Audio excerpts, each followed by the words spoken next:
sejam muito bem-vindos a mais um episódio do Carreira Terapeuta, seu podcast semanal sobre os caminhos, escolhas e desafios da vida do terapeuta.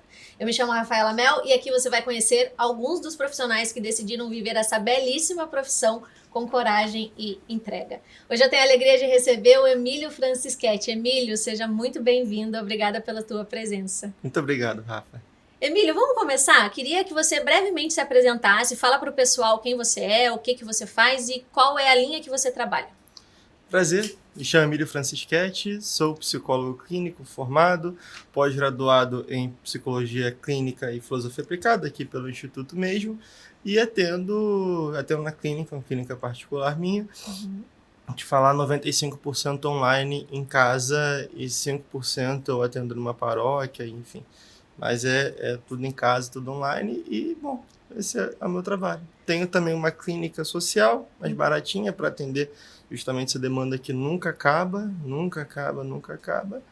Mas, bom, é isso. Ah, legal. Acho que ao longo da nossa conversa a gente vai tocando nesses assuntos que você falou. Mas deixa eu entender a tua trajetória. Queria entender de você como que essa vocação surgiu para você.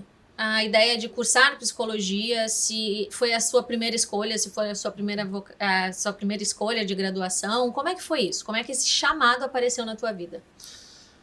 Bom, Rafa, desde o 8º ano do ensino fundamental, eu tinha um sonho assim de ser diplomata, trabalhar com diplomacia no Itamaraty, pensar em fazer concurso, via tudo, foi a faculdade necessária, Direito, Relações Internacionais, ia sempre nessa área. Minha mãe achava maravilha, né? Imagina ter um filho diplomata, uma coisa assim.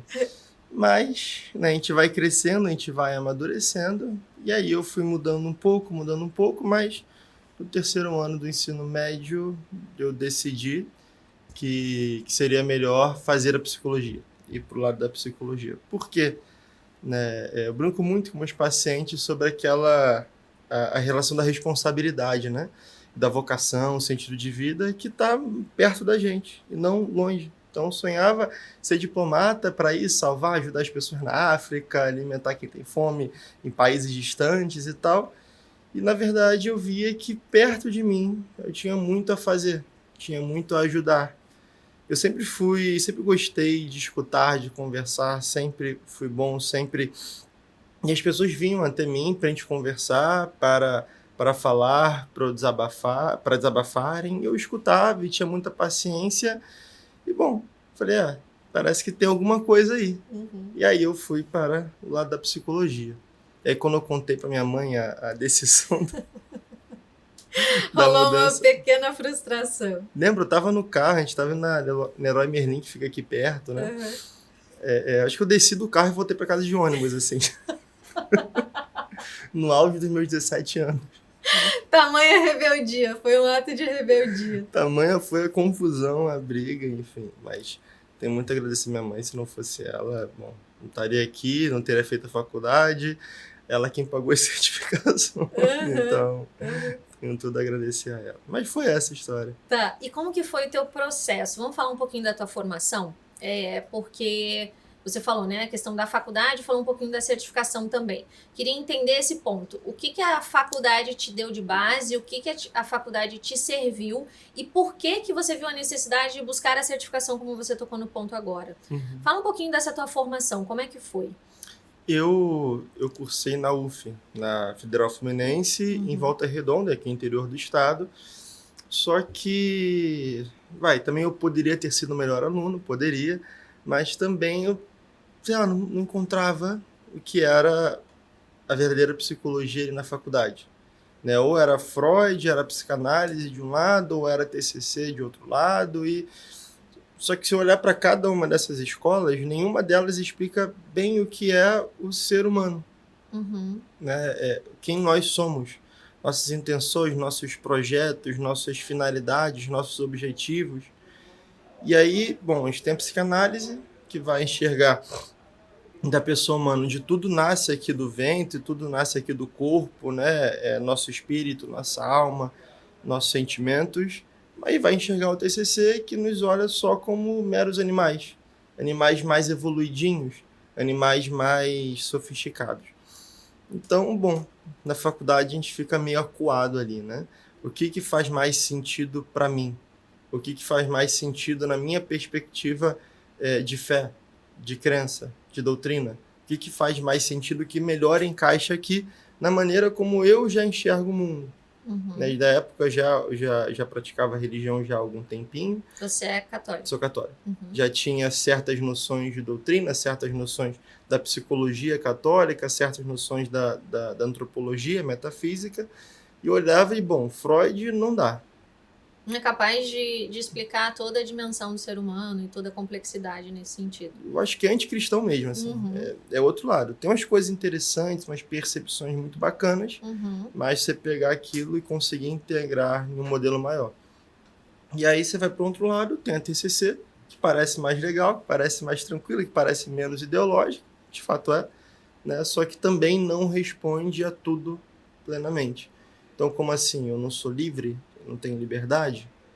E aí, quando você desce na TCC, ela se torna, TCC, comportamentalismo e várias outras que surgiram daí, ela se torna mais problemática do que você imaginava. E na época eu estudava na UF, no interior, e fui aluno também do Território Humano. Aquilo foi fantástico, aquilo abriu meu mundo, abriu meu horizonte. As Super Live Series também, aquele livrinho Chapéu do Mago, maravilhoso também, aquilo abriu de uma maneira assim espetacular.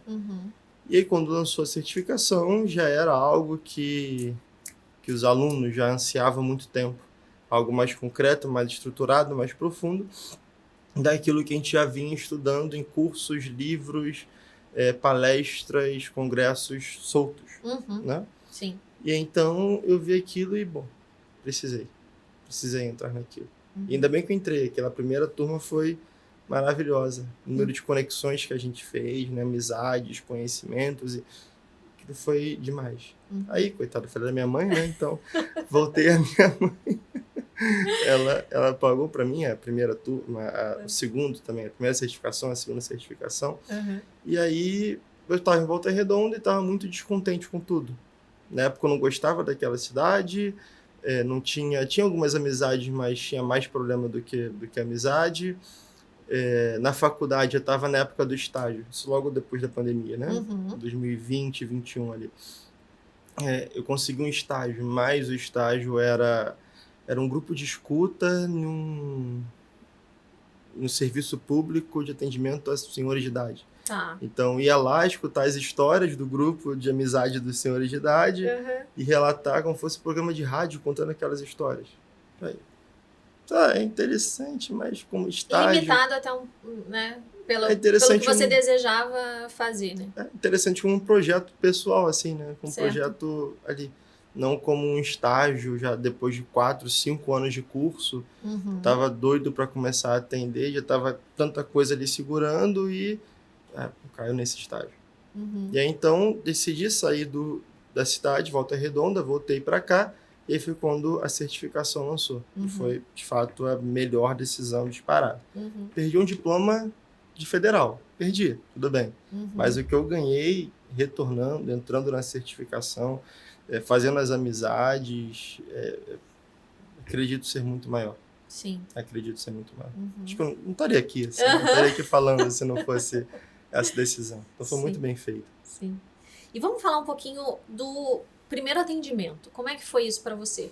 Você falou que fez, né? Saiu de Volta Redonda, voltou para o Rio, né? Fez a certificação. Quando você terminou a certificação, que você começou a atender, como é que foi esse movimento? Eu já tinha, nessa época, 5 anos de faculdade, acredito. Fiz um total 6 por conta da pandemia. Né? Para quem estudou em faculdade particular, caso da minha esposa, não parou, né? Parou 2 semaninhas, ajustou tudo de alguma maneira e as aulas retomaram. Mas para quem estudou em faculdade pública, a gente ficou... Eu lembro que eu fiquei 10 meses sem aula. Eita. Contando férias e a pandemia. E quando voltou com uma preguiça, uma falta de vontade. Você viu que os professores não queriam estar ali. Né? Então, nessa época eu já contava com 5 anos de faculdade e já tinha estudado bastante, já tinha sido cozinhado ali na faculdade durante um bom tempo.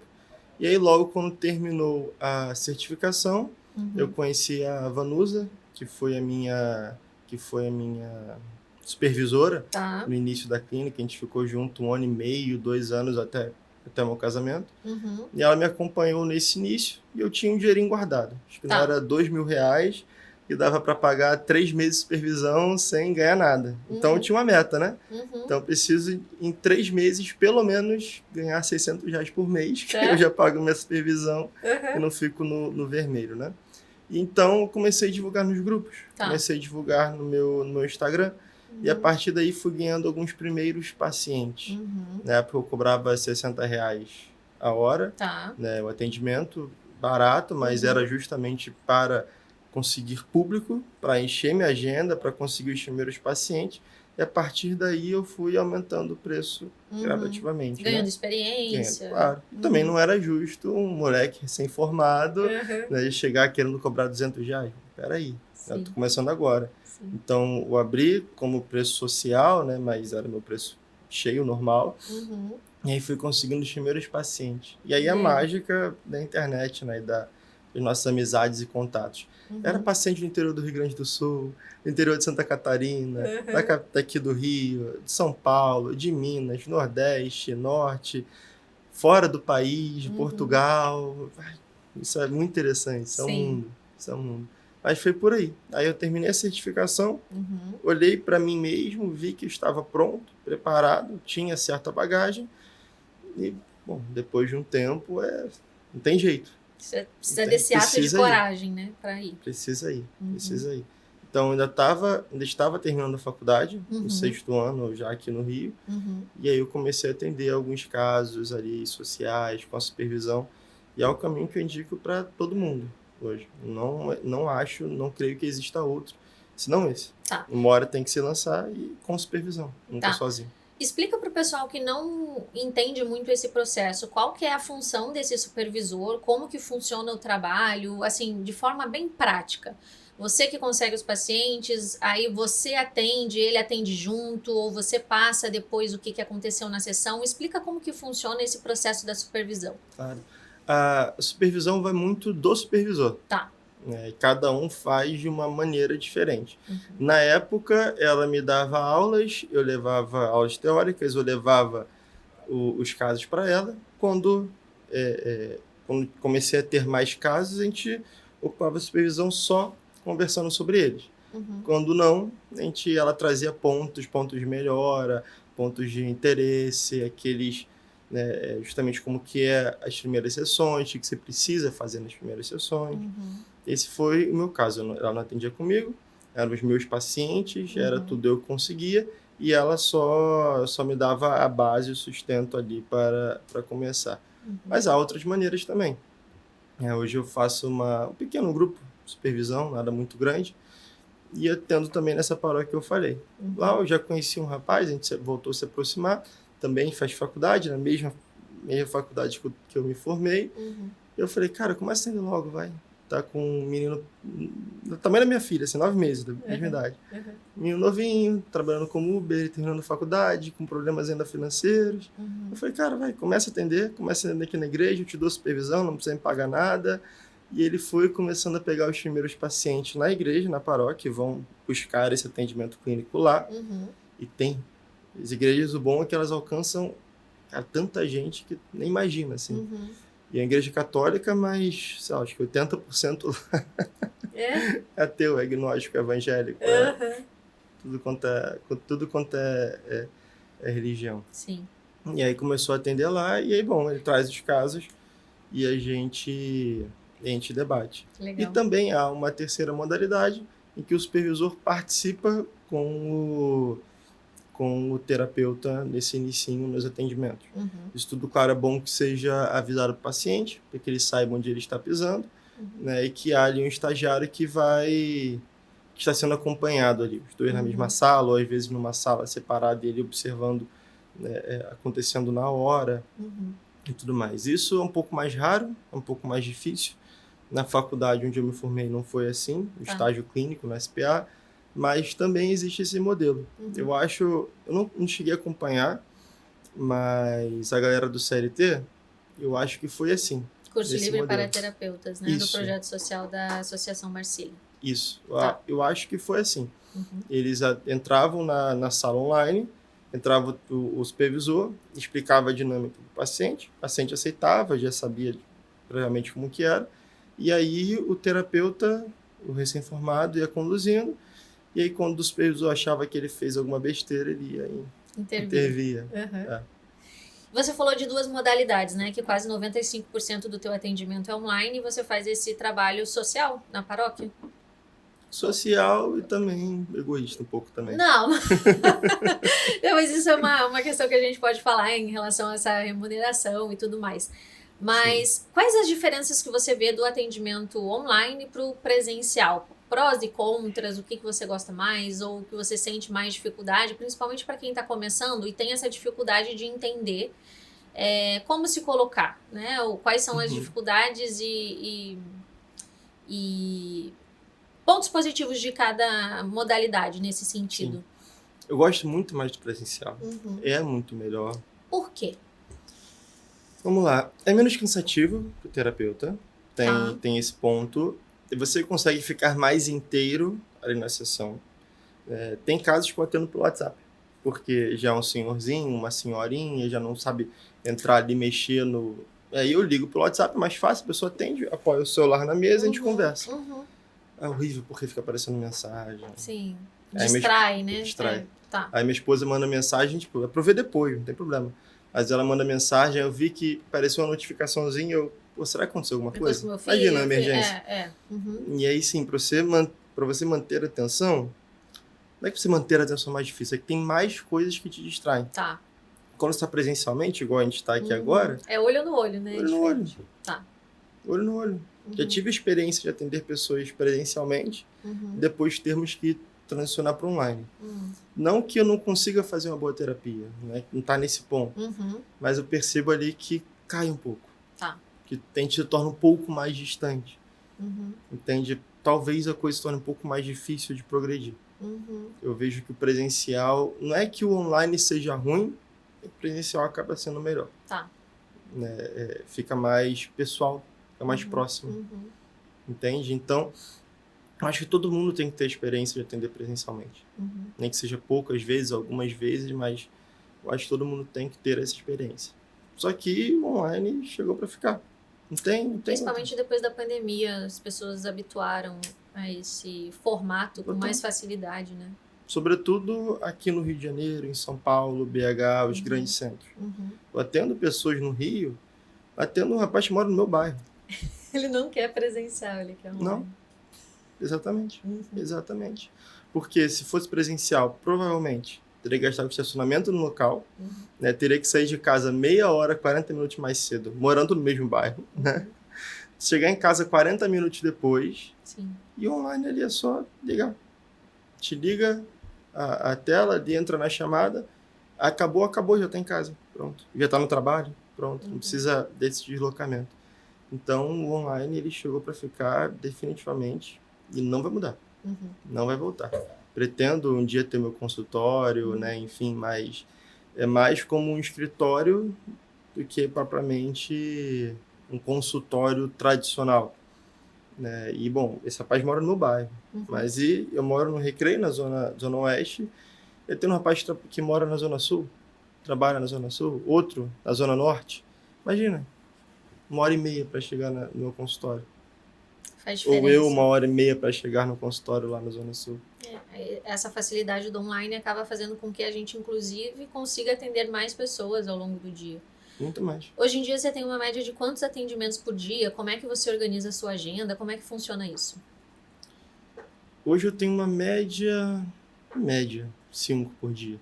Porque segunda-feira é mais fraquinho, mas quinta-feira é muito mais cheio. Então, que eu tenho a média de 5 por dia, numa quinta-feira eu tenho 5 pela manhã, por exemplo. Mesmo? Então, tem essa variação dos dias, sim. Eu conheço terapeutas que não atendem segunda. Pego ali no final de semana de 3 dias. Porque não tem demanda. Sim. Daí, para ficar atendendo 1, 2 na segunda, joga tudo para terça, para quarta, para quinta e... Tira a segunda-feira para estudar ou fazer qualquer outra coisa. Exatamente. E como que você chegou Você chegou num número ideal de atendimentos? Você chegou a extrapolar esse número? Como é que foi esse teu caminho para você entender o que, que é saudável, o que, que não é? Não só no sentido da sua disposição, mas da sua entrega consequentemente, do resultado que você espera. Faz diferença isso? Como que você enxerga? Ano passado eu tive 2 experiências que mostraram isso de maneira muito clara, né? Uma anterior foi pouco depois que a clínica que abriu, Clínica Mar Atlântico, né? Uhum. Abriu para o público, começaram com uma campanha forte de tráfego pago. E aí, totalmente sem coincidência ou providência divina, das duas uma. Uhum. Chegaram muitos pacientes novos, primeiras sessões ao mesmo tempo, para mim. E aí, naquela época, aquilo me embananou de uma maneira que não foi bom. Perdi alguns pacientes ali. Poderia ter continuado depois e pessoas que não continuaram justamente por causa disso. E essa clareza, assim, bom sono, dormir bem, ter intervalos entre os atendimentos, por exemplo, né, atender 3 e parar 1, atender 3, 4 e parar 1.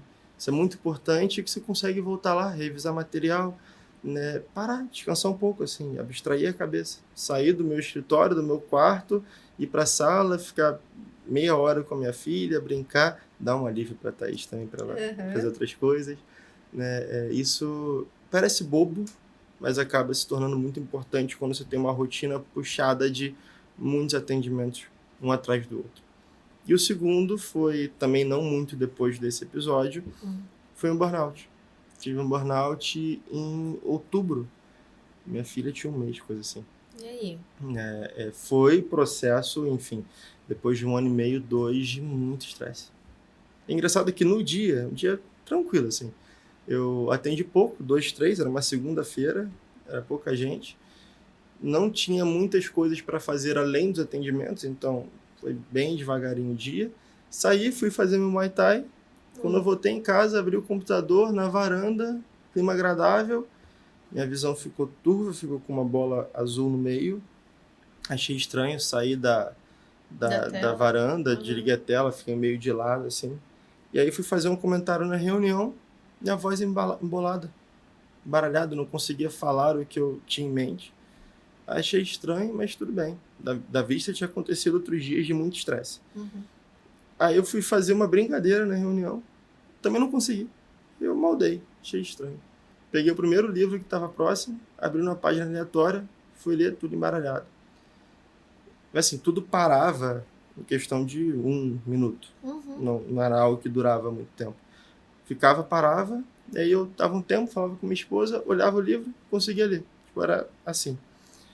Aí a gente tava jantando, metade da minha mão aqui ficou dormente. Assim, uma dormência que nunca acendi, eu não sentia mesmo, apertava, fazia Morreu. Tudo. Morreu, a mão morreu. Aí achei estranho. Bom, ainda dormi em casa, não fui pro hospital. Dia seguinte fui, queriam me deixar internado. Que meu plano de saúde não tinha liberado ainda estava na carência, senão iam me deixar internado lá e aí eu quis voltar para casa, assinei alta revelia e voltei. Fiz os exames, não deu nada, mas eram sintomas de AVC, né? Os exames não deu nada e a partir desse momento, até 6 meses depois, durou um período de 6 meses até março desse ano. O que eu vou hoje, o que eu ia na época até 10, 11 horas da noite, meia-noite, se fosse necessário, eu não conseguia até 6, 7 da noite. Chegava exausto. Então aí foi que eu fui entendendo que foi um burnout. Que eu me puxei além do que eu deveria. E só que não tinha tempo para parar, né, naquela época. Minha filha era recém-nascida, a gente tinha se mudado para esse apartamento há uns 4 meses, aumentou as contas de casa muito, e eu não tinha como parar. Tenho dinheiro guardado, mas o ideal é que não gastasse esse dinheiro, né? Então fiquei internado isso na segunda. Internado terça, quarta, quinta ou sexta eu estava voltando a atender. Assim, bem devagar. Me puxei, não sei como, até dezembro, até dia 20 de dezembro, aí eu parei ali, só voltei segunda semana de janeiro. E aí eu fui me entendendo e fui diminuindo. E aí o que eu atendia 5 em seguida, eu perguntava para os 2, 3 últimos se podia espaçar 1 hora mais tarde, ou no outro dia, aí criava um gapzinho ali de 1 hora. Aí eu fui me conhecendo e entendendo essas coisas e como é importante até para memória, até para eu conseguir identificar ali com o paciente, lembrar do que foi começado na última sessão, na penúltima sessão, na sessão há 6 meses atrás e conseguir trazer para a sessão agora, né? Isso é muito importante, muito importante. Então, aconteceram esses 2 episódios que caramba, tem uma coisa errada aqui. Eu preciso consertar. Não adianta nada eu atender e ficar até 10 da noite num dia, se no dia seguinte eu vou ter que ir para o hospital tomar soro. Não adianta. Simplesmente não adianta. Meu corpo não responde, né?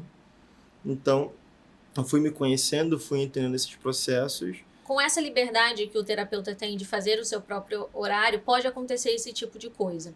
Fora essa questão bem prática que você trouxe desses 2 pontos de alerta, que é muito importante para as pessoas que estão atendendo, né, ou querendo começar a atender, prestarem atenção, qual que você acha, tirando isso, da profissão em si, qual é o maior desafio de estar diante de uma outra pessoa?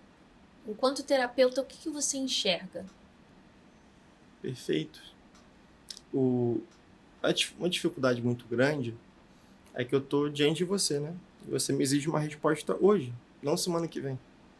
O médico, ele pode, beleza, ele pega todos os seus sintomas, tudo mais, anota tudo ali, deixa tudo registrado, pega 1, 2 remédios já bem tradicionais, bem populares. A ansiedade, tá? Toma esse daqui que é popular, que todo mundo toma e que já está muito, muito bem experimentado e tal, e toma aí, né? Experimenta aquele remédio, vai dar um resultado bom, não é uma negligência, não estou usando ninguém de nada, não é uma negligência.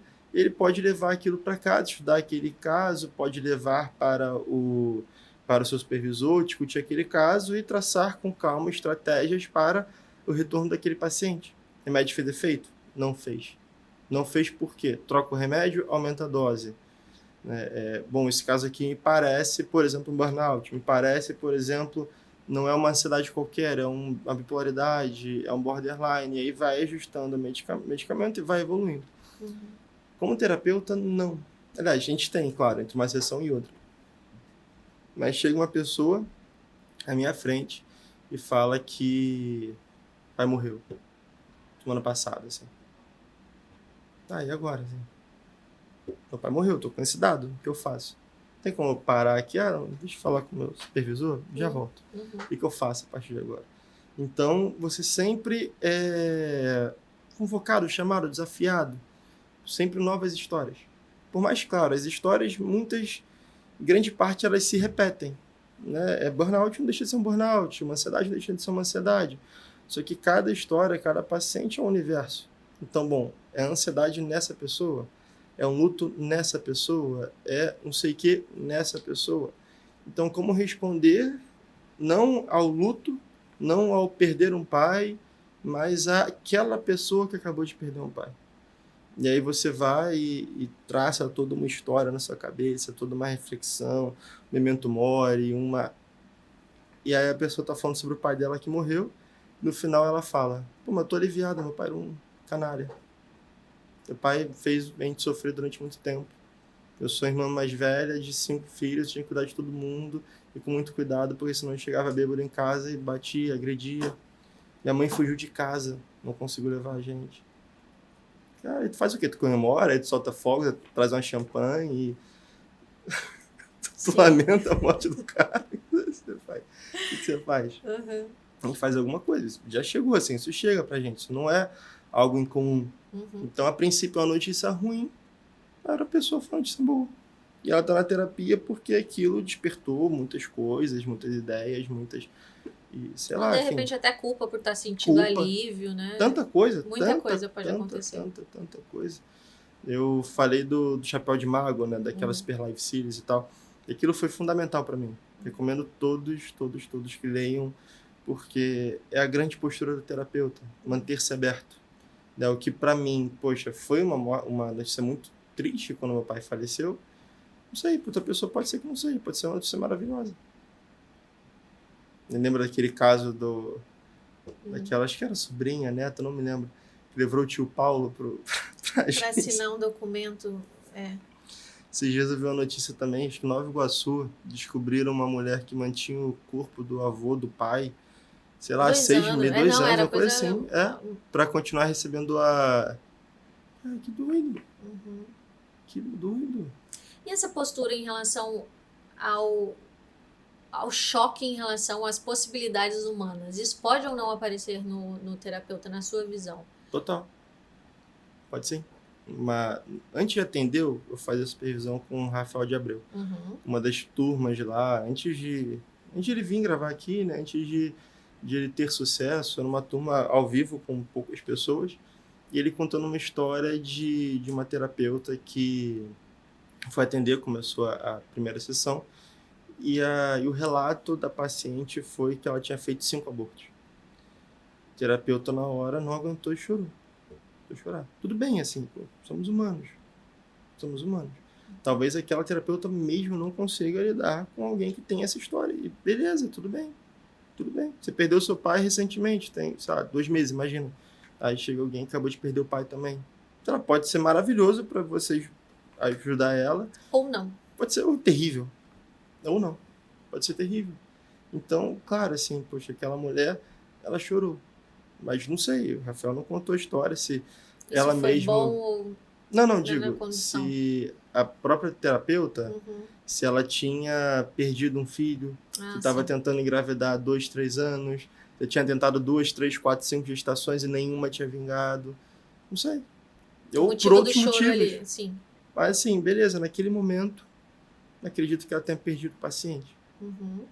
Né? E, claro, como é que eu vou contar aqui para você uma questão e você não consegue se controlar, se segurar, se... Entende? E como você acha que o terapeuta se prepara para esses momentos? Formação pessoal, Hum. sempre. Formação espiritual é muito importante. Imaginário, treinar o seu imaginário, literatura, filmes, novelas, se colocar em empatia, treinar a empatia.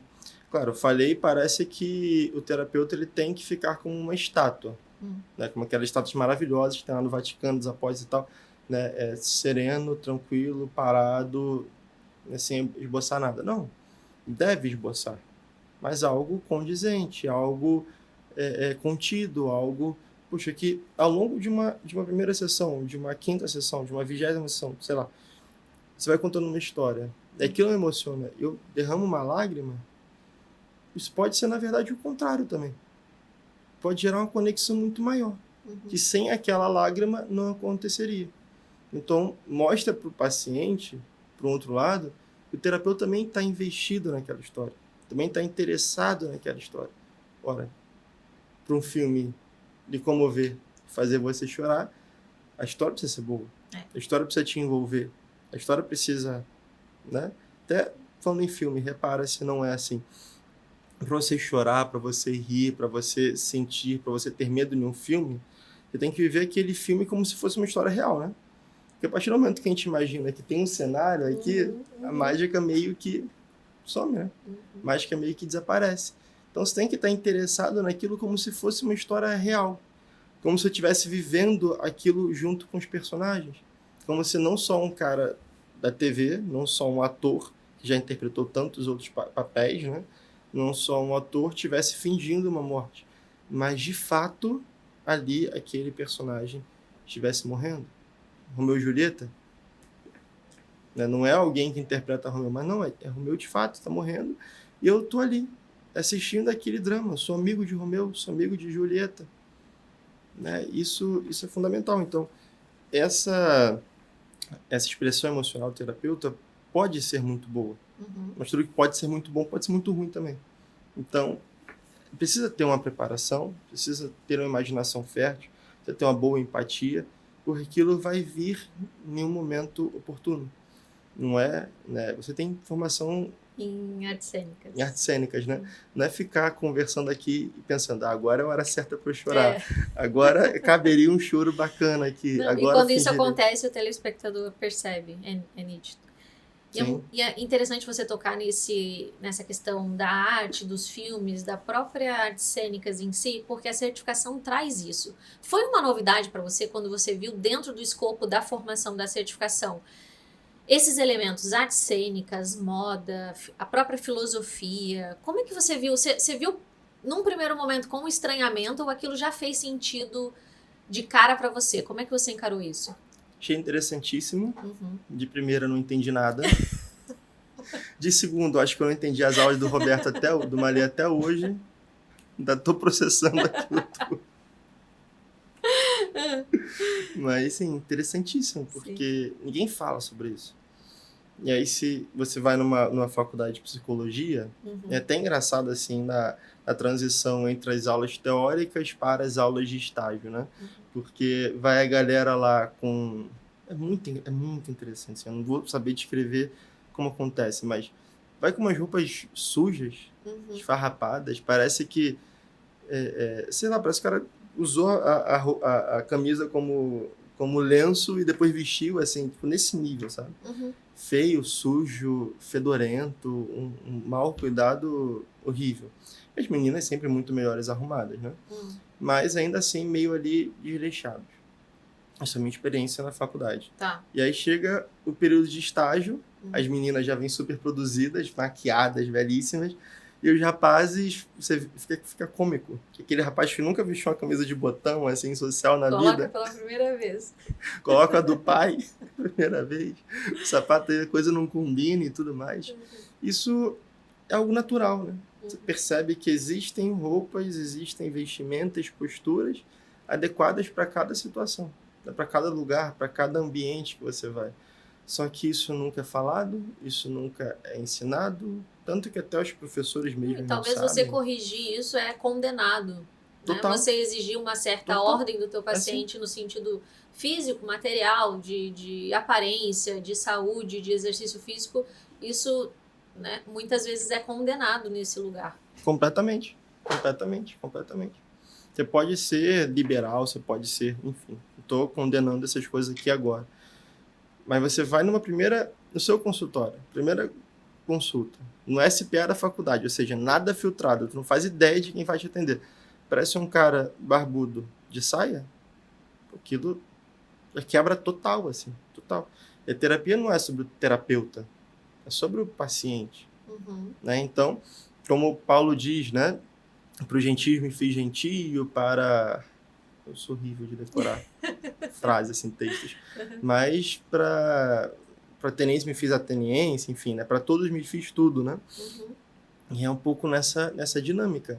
Só que, claro, eu vou para o consultório mal vestido, mal cheiroso, com roupas velhas, sujas, encardidas, que não me vestem bem, que eram do meu pai muito maior, muito mais gordo, tudo aquilo fica folgadão em mim, você não vai conseguir ser. Pronto.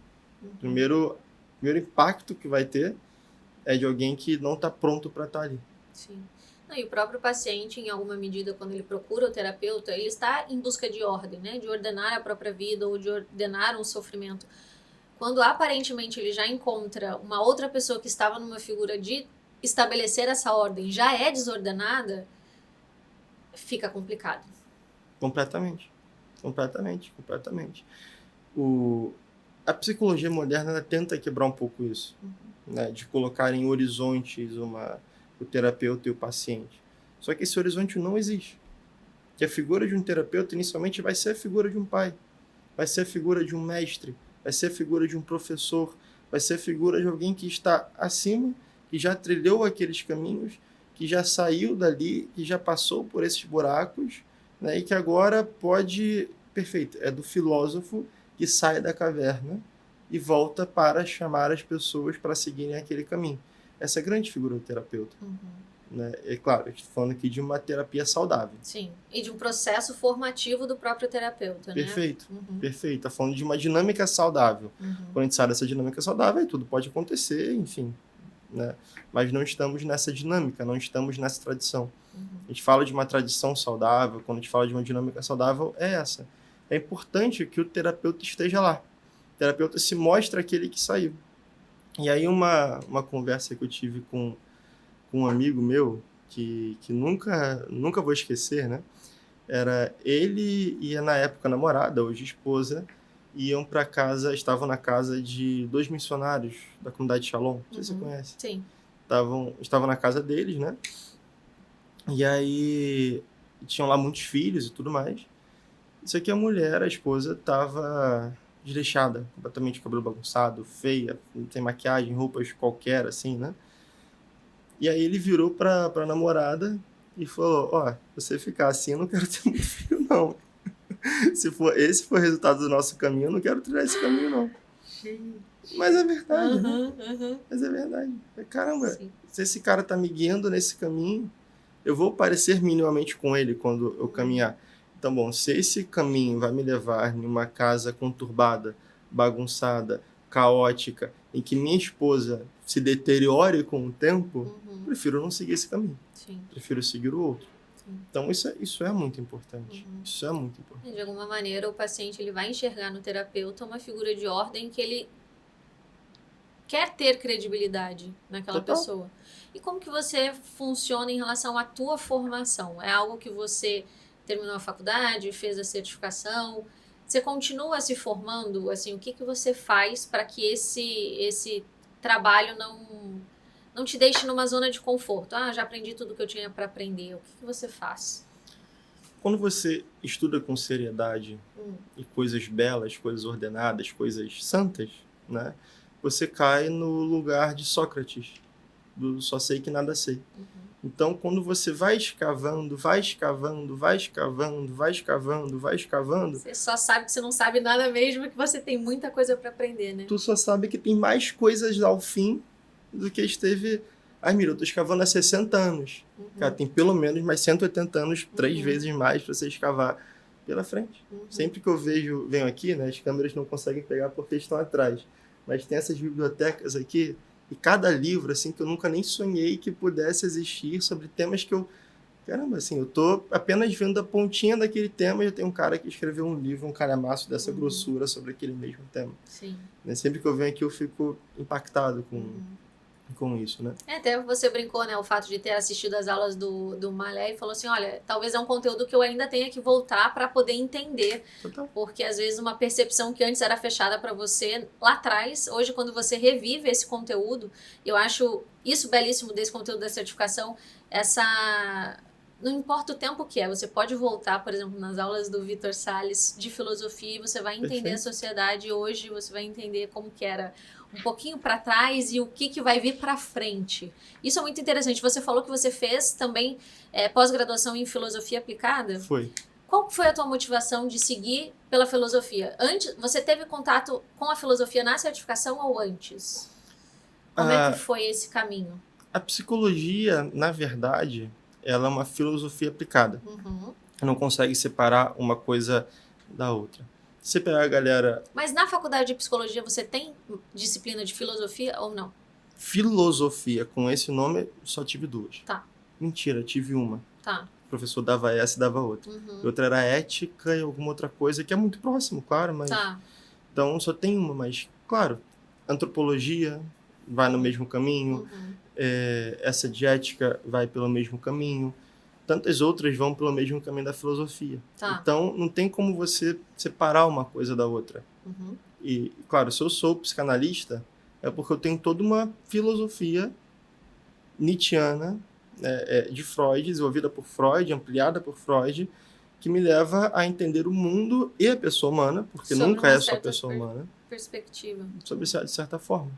Então, a filosofia, na verdade, a psicologia, ela é uma filosofia aplicada. Ela é uma ética, como já desde de Aristóteles está escrito, ética Nicômaco.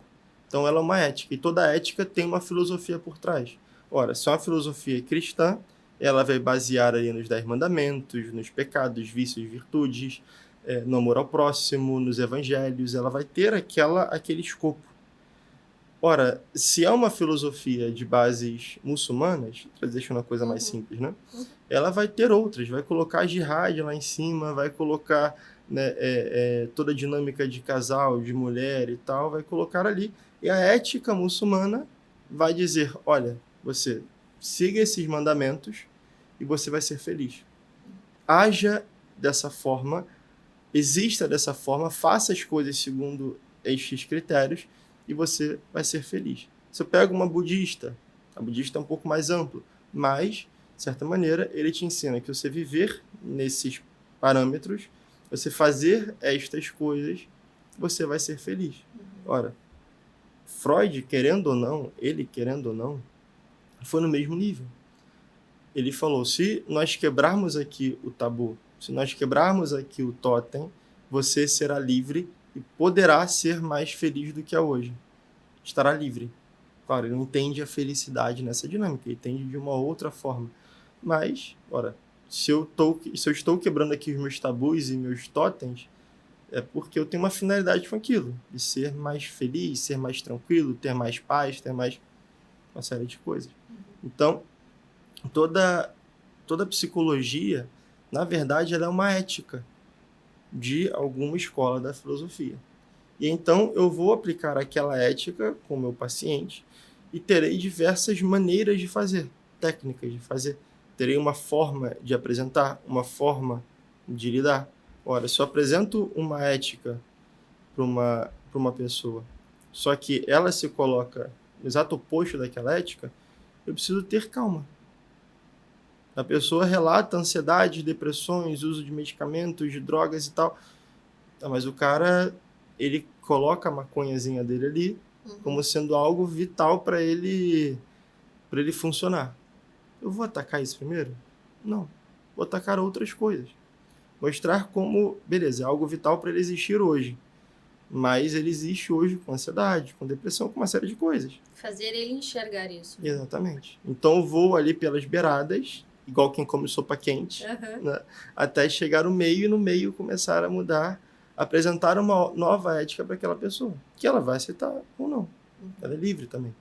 Então vou apresentar uma nova ética e aí, bom, a psicanálise faz isso de uma maneira, te coloca deitado no divã, vai comendo pelas beiradas, vai ali fazendo aquelas analogias, vai fazendo a análise. O TCC te coloca aqui, vai enxergando tuas crenças, vai enxergando tudo mais até conseguir chegar no centro de apresentar uma nova ética. E aí cada escola da psicologia tem a sua filosofia, tem a sua antropologia, sua metafísica e tem também uma ética que deriva disso tudo. A gente não consegue imaginar uma coisa, não consegue existir uma coisa sem a outra.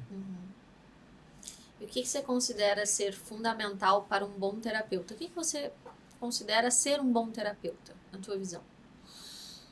Difícil. Ou qual a virtude que você acha que um bom terapeuta precisa cultivar ou correr atrás? Você falou muito da paciência. O que você acha que, principalmente para as pessoas que estão começando, que sentem muita dificuldade, você que já trilhou um caminho, que já sabe, já passou por burnout, que você daria de dica para essas pessoas? A grande virtude do terapeuta, acredito que seja a prudência. A primeira de todas.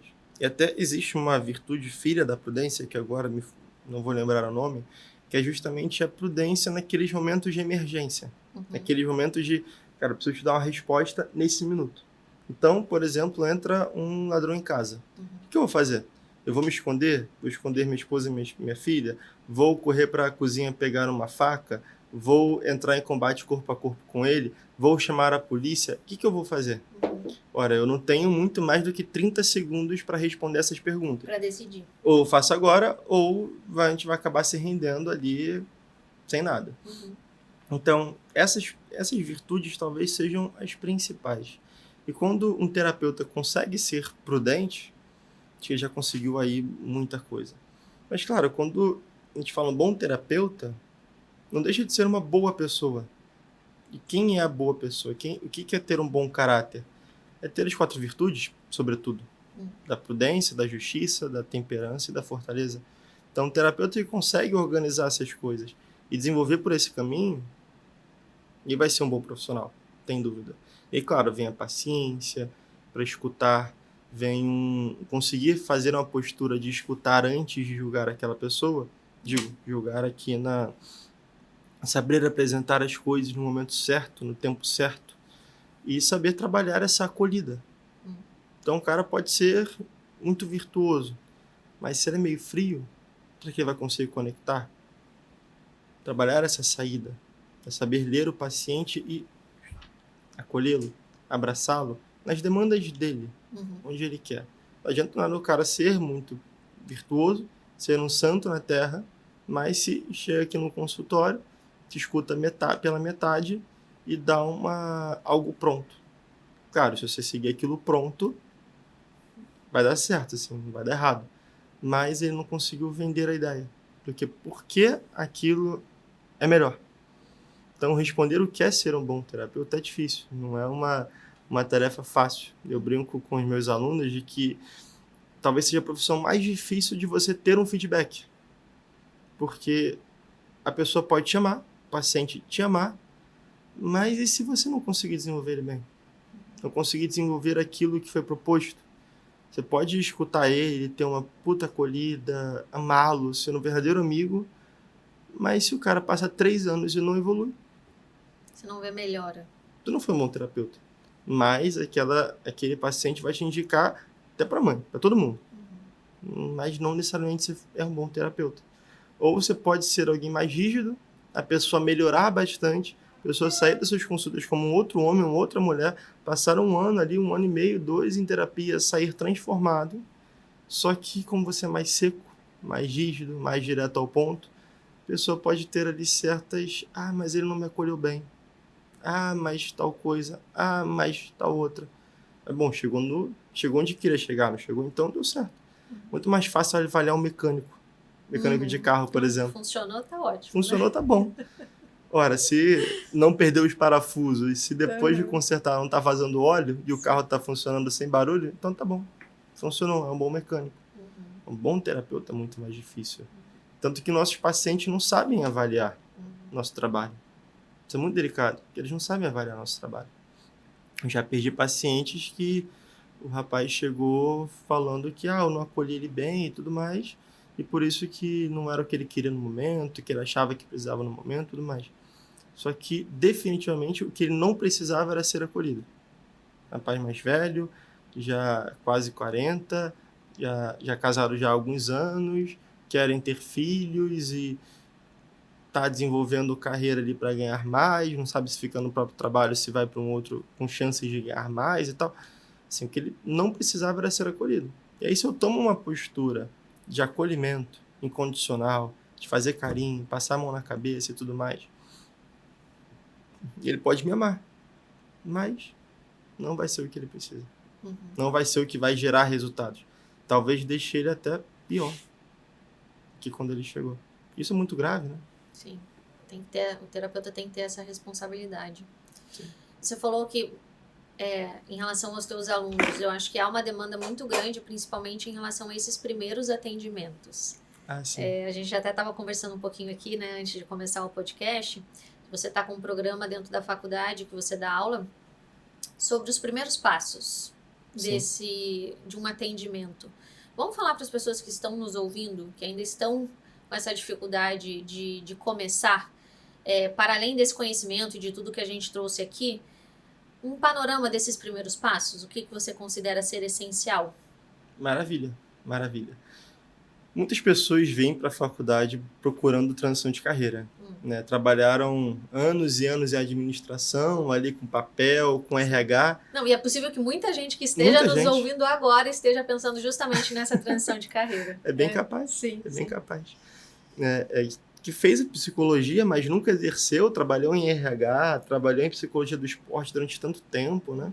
Ou fez, sei lá, educação física e, né? Sim. Como você recebeu um chamado, muitas pessoas estão nessa, né? Por motivos muito pessoais, estão agora nos ouvindo, querendo fazer essa transição de carreira. E aí?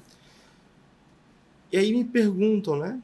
Cara, faço faculdade, não faço faculdade, a certificação basta, consigo atender logo depois da certificação, faço a pós-graduação e consigo já atender logo após.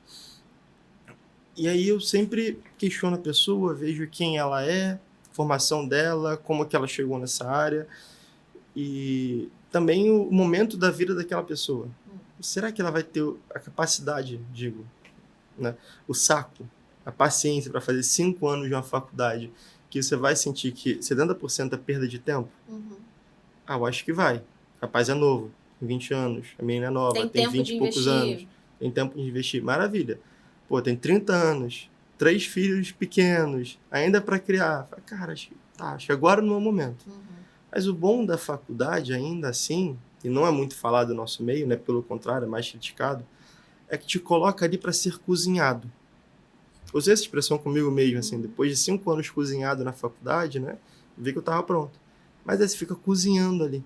Você vai trabalhando com as suas ansiedades de começar a atender.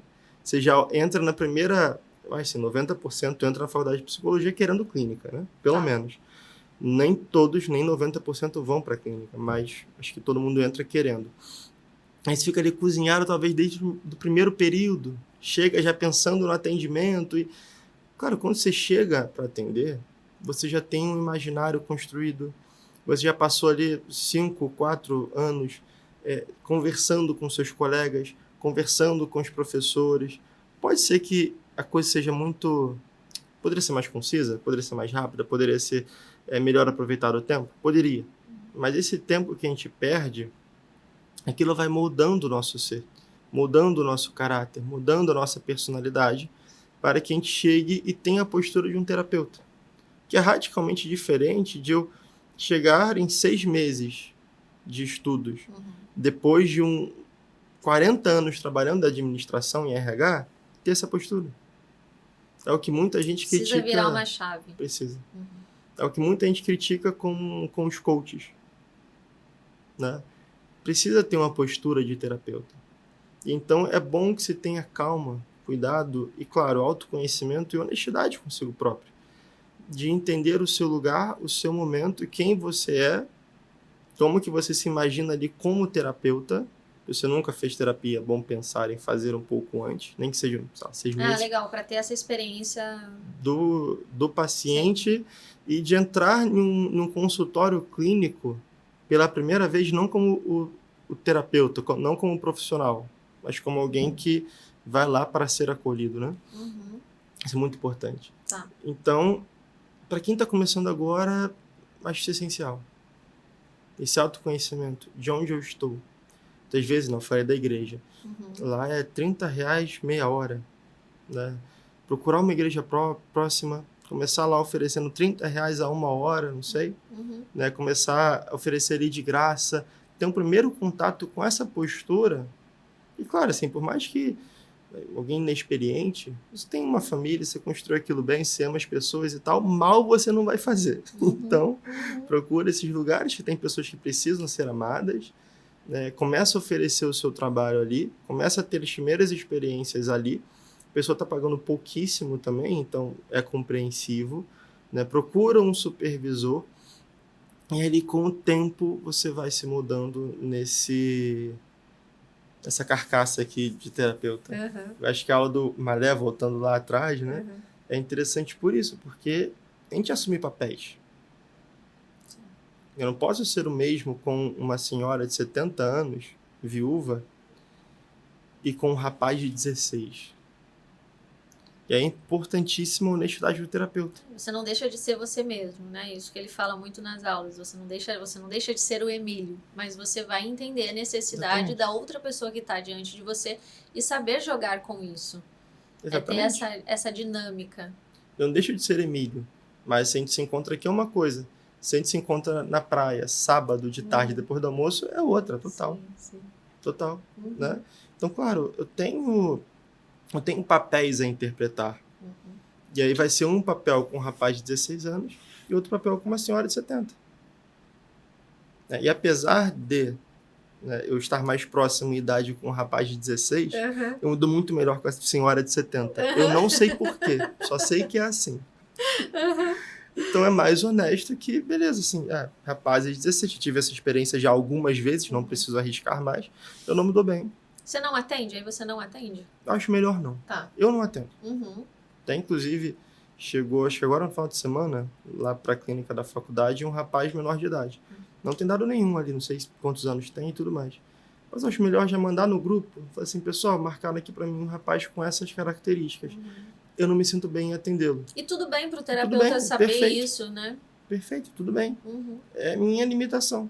Ora, é mais honesto que eu já sabendo que eu tenho uma limitação, já tendo atendido 5, 6, 7, 8 casos de rapazes de 16 anos, nenhum deles ter dado certo. Aliás, deu certo.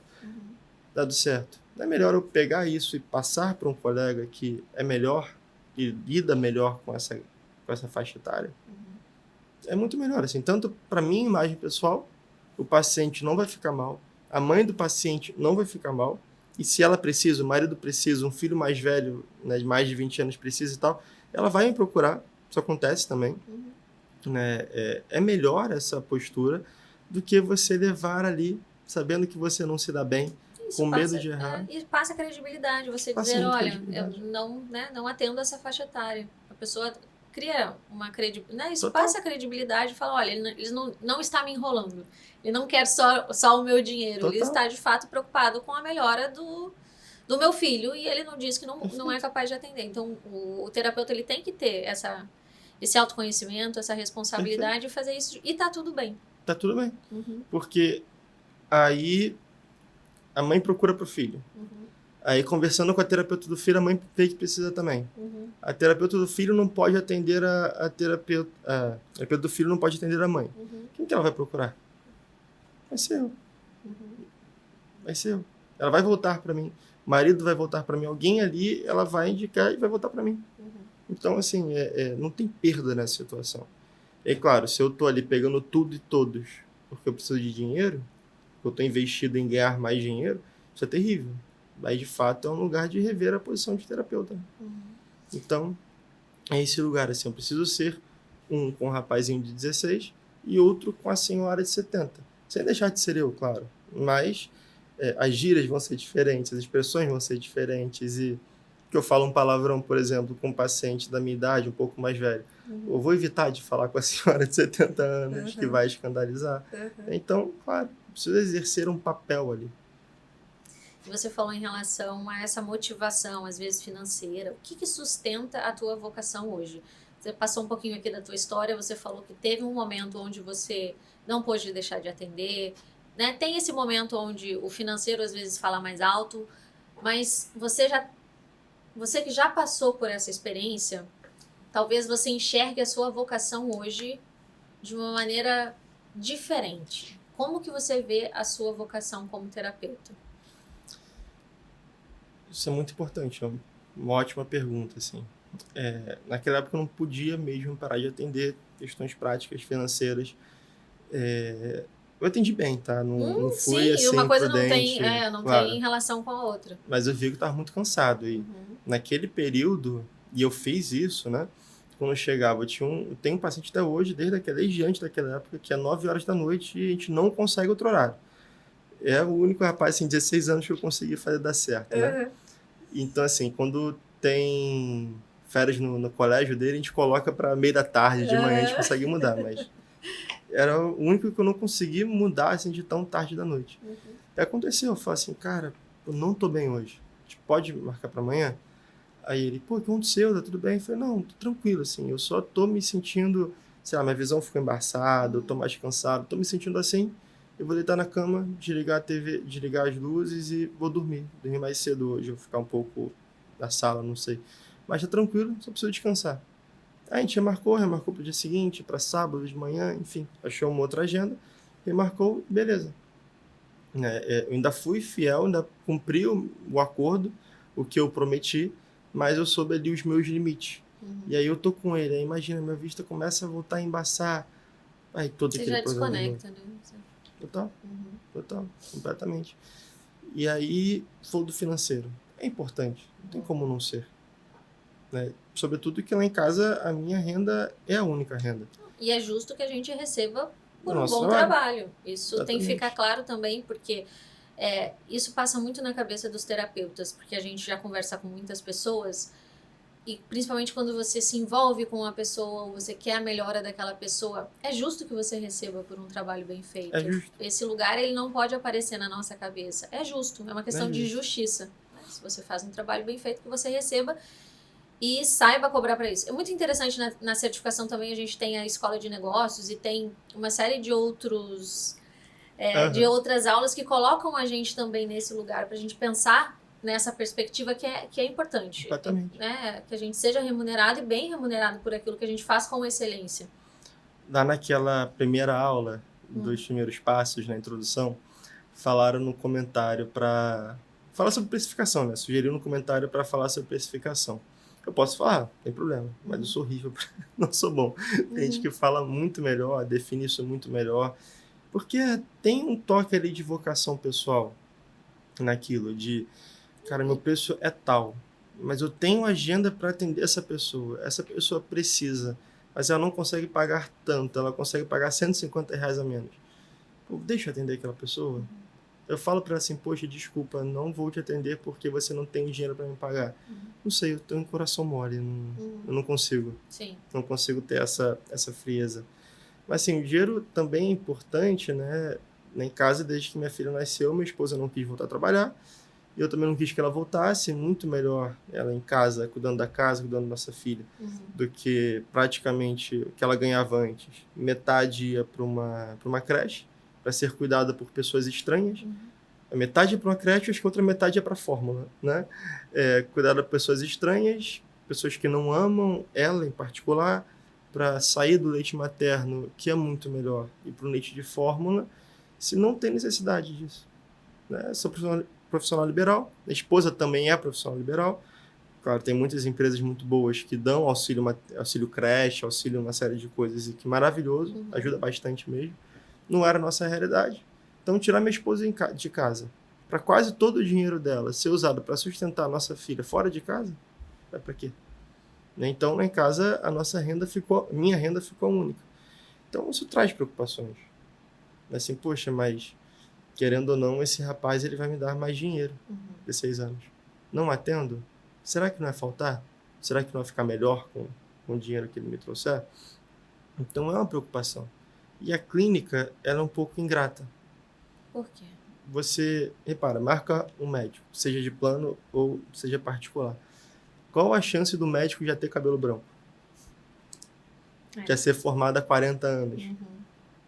Sim. Mas você vai no Rio Mar, aqui perto, ou vai no São Bernardo ali.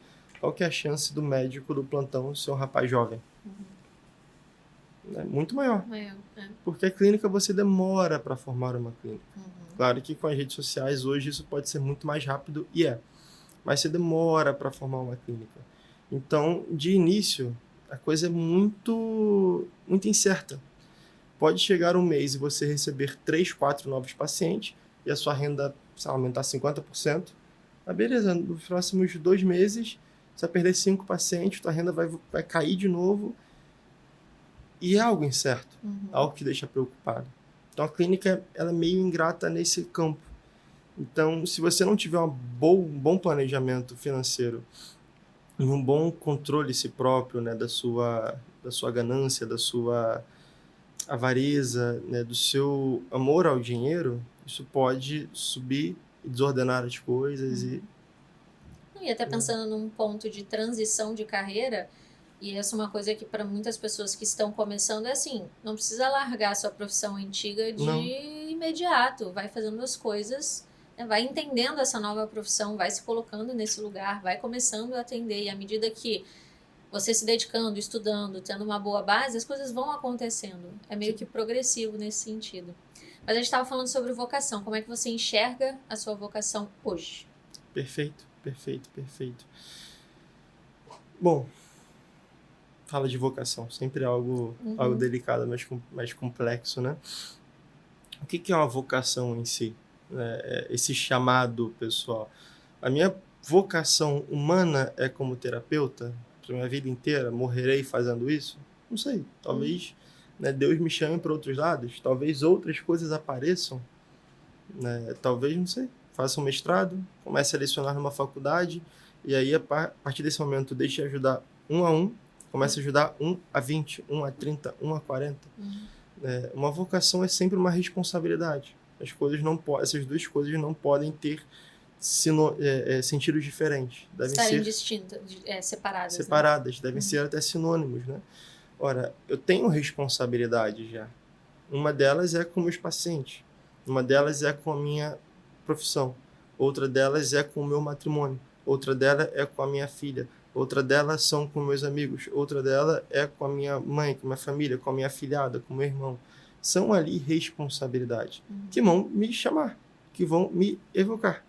Quando meu irmão estava no México, no Cancún, e a esposa teve um AVC, ele me chamou para ir lá ficar com a minha filhada, ou para trazer de volta ao Rio, para que ele possa ali cuidar da esposa e fazer todo o papel, burocracia, trâmite.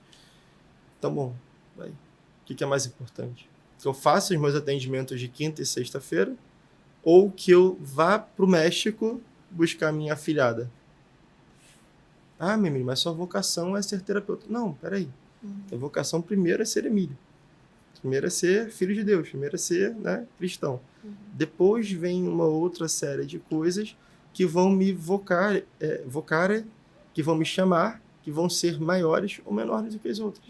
Os pacientes, quando eu desmarquei, quando eu remarquei no mesmo dia, porque eu não precisei viajar, graças a Deus, todos compreenderam maravilhosamente bem. E é assim, preciso ir ajudar o meu irmão, preciso ir cuidar da minha afilhada, preciso ir cuidar da minha cunhada. Então, desmarquei tudo e ia pegar, quase peguei.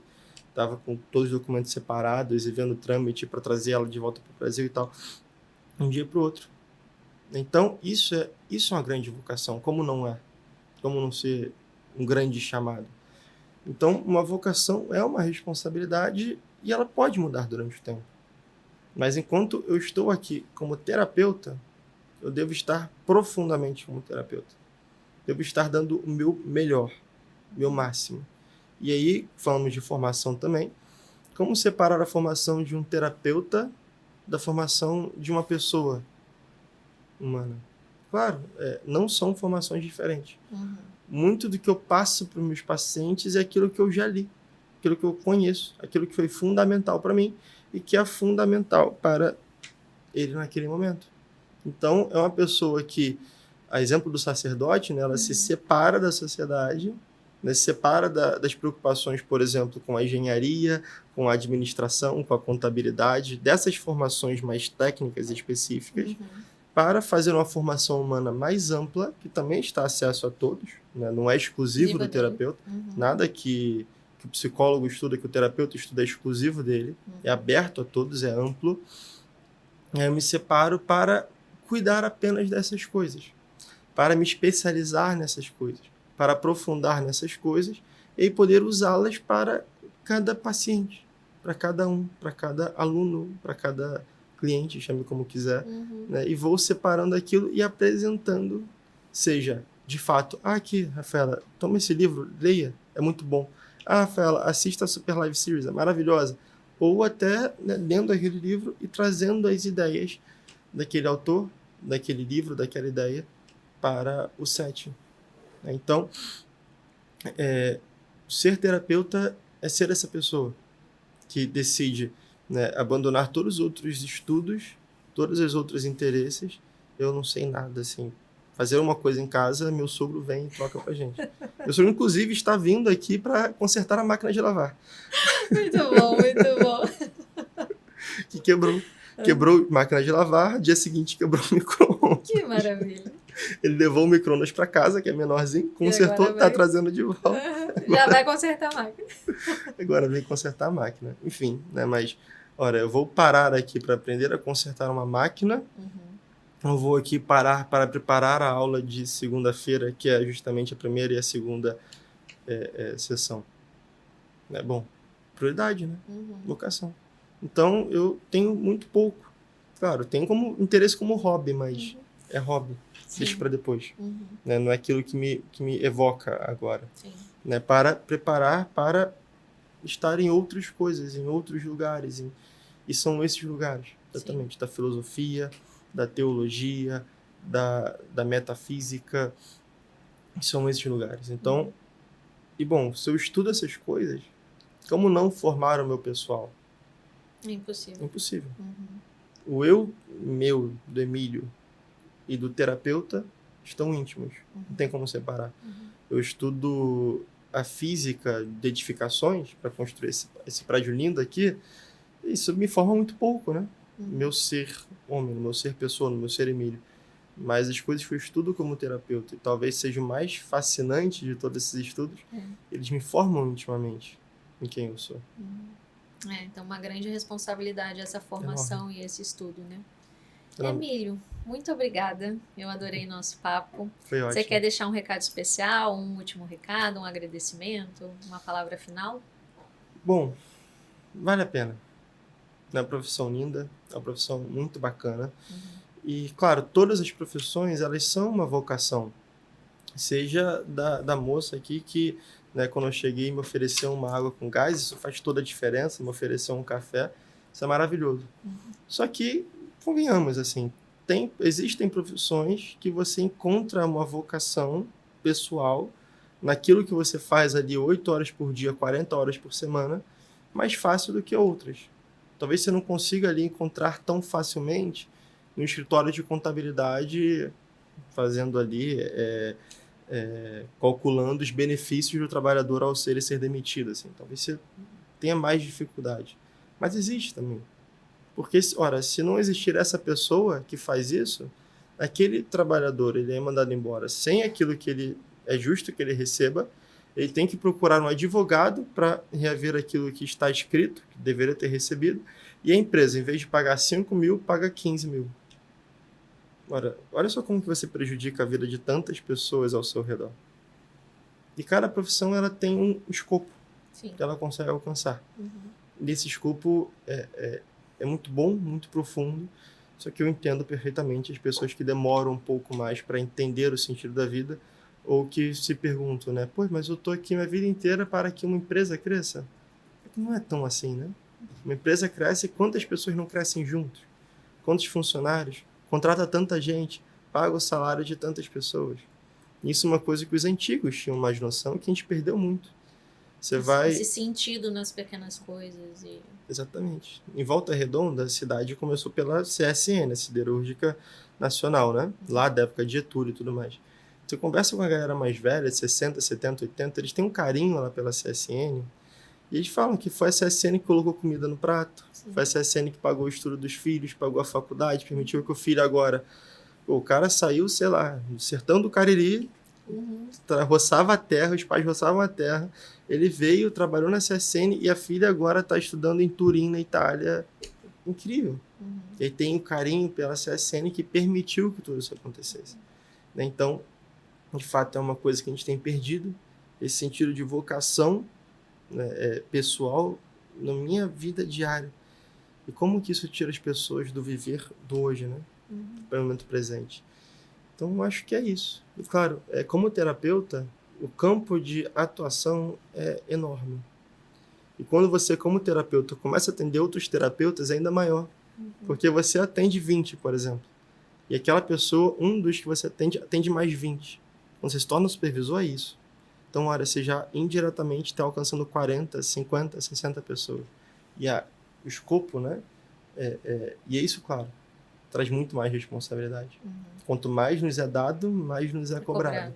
Então, claro, é algo lindo, bonito, maravilhoso, mas também pesado. Não deixa de ser uma responsabilidade grande, mas que vale a pena. Vale a pena cada momento, cada dia. Que bom. Muito obrigada pela tua presença, pela tua partilha.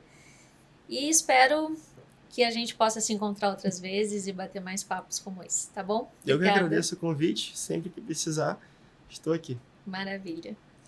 E você que ficou interessado em conhecer um pouquinho mais sobre esse universo da terapia, se formar, ter todas essas ferramentas que nós conversamos aqui, clica no link que está na descrição desse vídeo, que o nosso time vai entrar em contato com você, e até o próximo episódio.